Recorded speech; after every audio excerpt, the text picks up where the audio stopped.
Hi everybody, it's Dawn and I hope you're having a fantastic day. Well, some people have been asking me to cover this story, so I'm going to.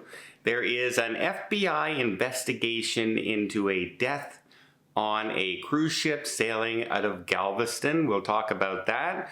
We have MSC in the news, and believe it or not, we know MSC's big in Europe. I'll tell you how big they are. But now they're growing in the United States, and they're going to bring a lot of ships starting in 2027. We'll talk about that.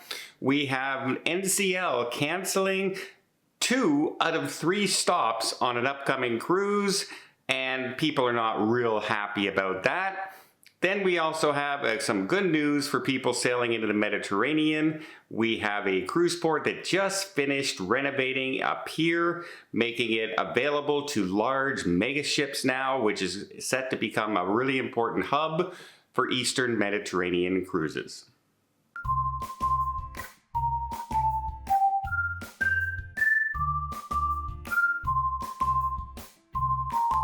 So first off, we have an investigation that's currently being confirmed right now by various agencies out of Galveston. The FBI is investigating a death that happened last week on the Carnival Dream that sails out of Galveston.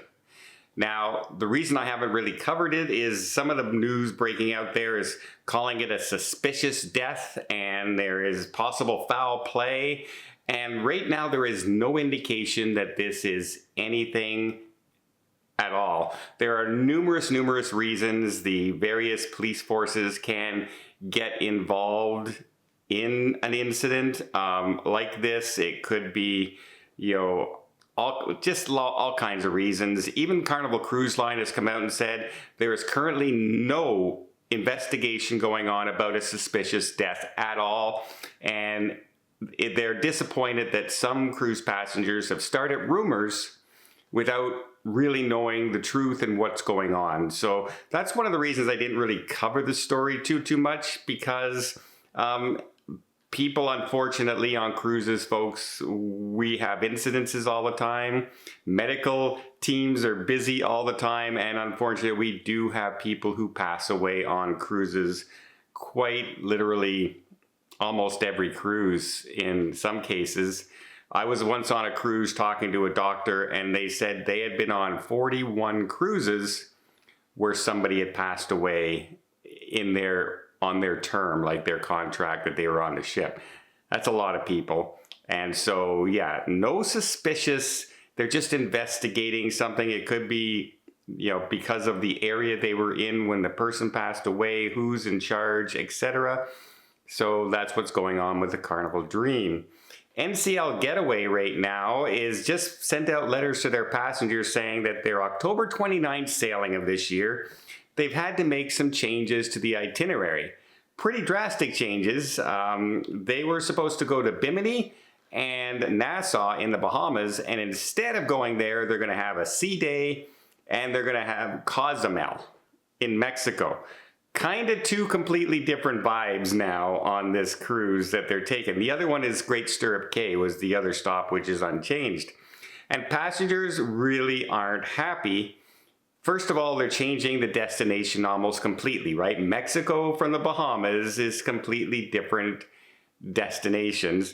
But not only that, they're changing it in such a way that it is now kind of too late to cancel your cruise without facing severe penalties. For instance, if you were to go on there and say, well, you know what? I don't want to go to Cozumel. I'm going to change my cruise. It's past the time limit because there's so short a time between now and the October cruise. You're within the penalty time. So if you were to cancel today, you would get between 25 and 50% penalty to change that itinerary, change or cancel that cruise. And in a few more days, it's going to be even higher, 50% and higher. So yeah, it is, people are pretty upset that they waited this long. Now the cruise line is just quoted, port availability. That's the reason. No other further explanation has come, no other reasoning has come.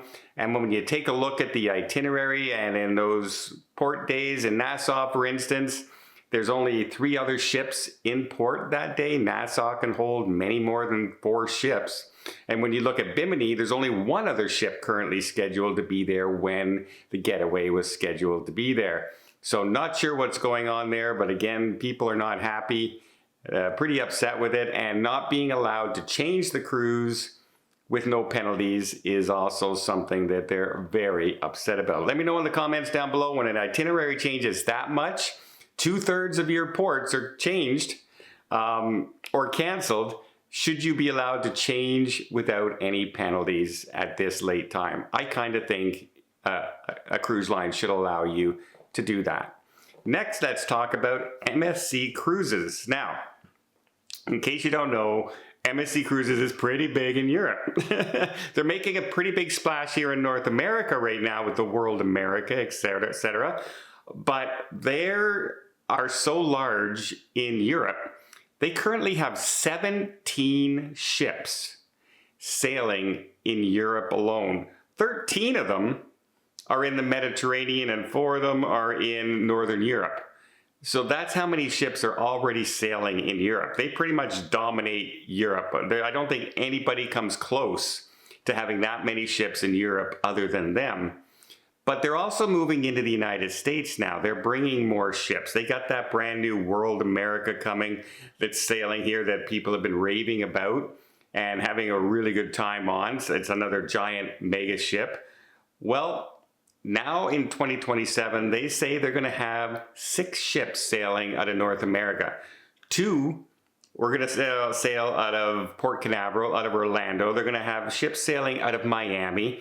They're also going to have ships sailing out of Galveston and Seattle. So they're kind of covering that. The only thing that they're kind of missing now is to have somebody down in the New York area, in the eastern area of the United States. And then they would basically cover pretty much the country as far as, you know, where you can cruise to, right? Whether you're on the West Coast, East Coast, or more southern, like in Texas. So yeah, they're coming on, and they're coming on strong. Good luck to them, because a lot of people like them. They're pretty cheap compared to some of the other cruise lines right now, and they're keeping their prices pretty low in order to attract that market. And we'll see if that's a winning strategy for them or not. Next, let's talk about Katania. I think that's how you pronounce it. Sorry if I'm butchering that pronunciation. But they have just finished the pier in that area. And it is now set to be able to accept the large mega ships. So the large cruise ships will now have a pier to go to in this area. They say this will help them become one of the most important hubs for Eastern Mediterranean cruises. They're hoping to bring in a lot more cruise ships and a lot more tourists to the area in Sicily, and it become a gateway to Sicily. And they're banking on bringing in more and more tourism. It's funny how some cruise ports are expanding and looking for the bigger ships, and just down the road, you're looking at places that are cutting cruise terminals like Barcelona and limiting tourism. It's kind of an odd situation, but it probably will all balance out in the long run, right? It'd be nice if, you know, this became like a major hub for cruise ships leaving as opposed to Barcelona, and then they don't have to worry about what they consider overcrowding, and this is looking for tourism. It'd be nice if the whole area kind of balanced each other out. We don't have one place that every ship seems to go to and turn around at, right? Like right now we have Rome, Athens, and Barcelona. Those are the big places, and those become the most congested with cruise ships. So it'd be nice to spread that out. Let me know in the comments down below. Do you think this is going to be a big hub? What would you think about having your cruise canceled with only, you know, you're in the penalty time now, and most of your ports that you thought you were going to, you're not going to anymore? Should you be allowed to change your cruise to another ship or get your money back for no penalty when it's like 2/3 of your vacation? I know the contract says they can do it at any time, but really, at least you should be allowed to change your cruise. Well, I hope you appreciate this video. If you did, please give it a thumbs up. Want to see more tips, more tricks, more travel vlogs from around the world? Hit that subscribe button. Till next time, have yourself a safe and a great vacation.